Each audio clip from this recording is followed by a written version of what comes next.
और अल्लाह ताला जल्ल शानहू ने कुरान करीम फुरकान हमीद में जो एक मुसलमान हाकिम की जो निशानियां बयान की गई हैं वो सारी हज़रत सिद्दीक़ अकबर रज़ियल्लाहु ताला अन्हु के अंदर पाई जाती हैं। अल्लाह इरशाद फरमाता है अल्लज़ीना इन मक्कन्नाहुम फिल अर्द, कि जब अल्लाह ताला जल्ल शानहू किसी को सल्तनत अता फरमाता है तो फिर उन लोगों की, ईमान वालों की हालत कैसी होती है। फरमाया अक़ामुस्सलाता व आतवुज़ ज़कात, ऐसा हाकिम नमाज भी अदा करने वाला है और ज़कात भी अदा करने वाला है। ये मुसलमानों के हाकिम की निशानियां कुरान में बयान की हैं। सबसे पहले नंबर पर फरमाया कि जब अल्लाह उसको हुकूमत अता फरमाता है, वो नमाज की पाबंदी करता भी है, नमाज की पाबंदी करवाता भी है। फिर दूसरी निशानी बयान की ज़कात की, कि फरमाया वो लोग ज़कात अदा करते हैं। अगर उन पर ज़कात बनती है तो वो हाकिम खुद भी ज़कात अदा करेगा, और जिन पर ज़कात बनती है उनसे ज़कात को वसूल भी किया जाएगा। और आगे फरमाया वो अमरू बिल मारूफ, और उनकी जो खुसूसी निशानी है वो क्या है। फरमाया वो नेकियों का हुक्म देंगे। और चौथी नंबर पे जो निशानी बयान की है फरमाया वाना हऊ अनिल मुनकर, और वो बुराइयों से रोकने वाले हैं। ये चार अलामत, चार निशानियां अल्लाह ने कुरान के अंदर मुसलमान हाकिम की बयान की हैं।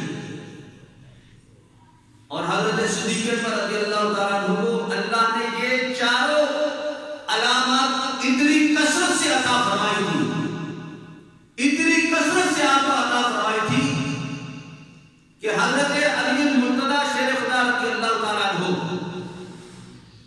आपसे सवाल किया गया कि अली रज़ियल्लाहु ताला अन्हु, आप हज़रत सिद्दीक़ अकबर रज़ियल्लाहु ताला अन्हु की खिलाफत के बारे में आप क्या इरशाद फरमाते हैं। फरमाया देखो, हमारे आका मौला हज़रत मोहम्मद मुस्तफ़ा सल्लल्लाहु ताला अलैहि वसल्लम ने अपनी जिंदगी के अंदर अपने मुसल्ले पर हज़रत अबू बकर सिद्दीक़ के अलावा किसी और को आने की इजाजत नहीं अता फरमाई। यहां तक कि एक मौके पर हज़रत अबू बकर सिद्दीक़ थोड़े से लेट हो गए और हुज़ूर अलैहिस्सलाम बीमारी की वजह से आप अपने मुसल्ले पे ना आ सके, तो लोगों ने गुमान किया कि नमाज का वक्त गुजर रहा है। तो सहाबा के बाहमी मशवरे से हज़रत फारूक आज़म रज़ियल्लाहु ताला अन्हु को मुसल्ले पे खड़ा कर दिया गया। फारूक आज़म रज़ियल्लाहु ताला अन्हु ने जब इमामत का इरादा फरमाया तो हुज़ूर अलैहिस्सलाम ने अपने हुजरे मुबारक के अंदर जब आपकी आवाज को सुना, क्योंकि आप थोड़ा जलाल रखते थे, आपकी आवाज बुलंद थी। हज़रत सिद्दीक़ अकबर रज़ियल्लाहु ताला अन्हु के अंदर जलाल कम था, जमाल ज्यादा था। हर बंदे की अपनी अपनी शख्सियत होती है। तो जब हज़रत फारूक आज़म रज़ियल्लाहु ताला अन्हु ने तकबीर पढ़ी तो हुज़ूर अलैहिस्सलाम ने अपने हुजरे मुबारक से फरमाया कि मेरा अबू बकर कहाँ है।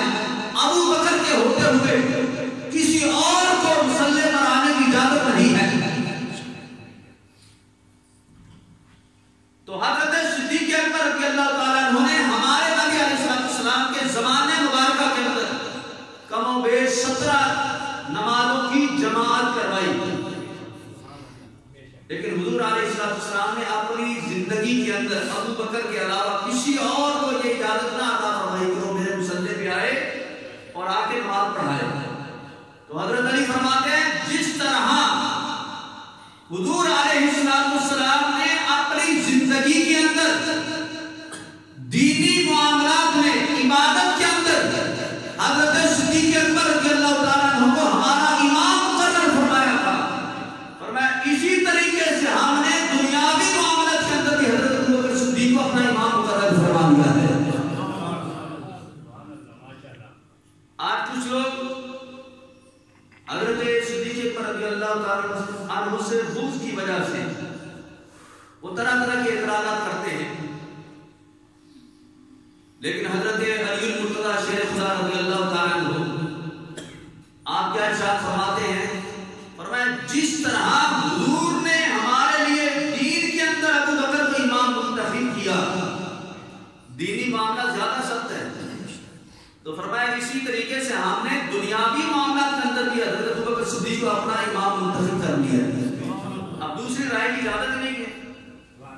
अब ये नहीं हो सकता कि कोई बंदा कहे जनाब फलां की ज्यादा फजीलत थी तो उसको खलीफा बनना चाहिए था, फलां की ज्यादा फजीलत थी तो उसको खलीफा बनना चाहिए था। जिसकी ज्यादा फजीलत थी मेरे नबी ने उसी को अपना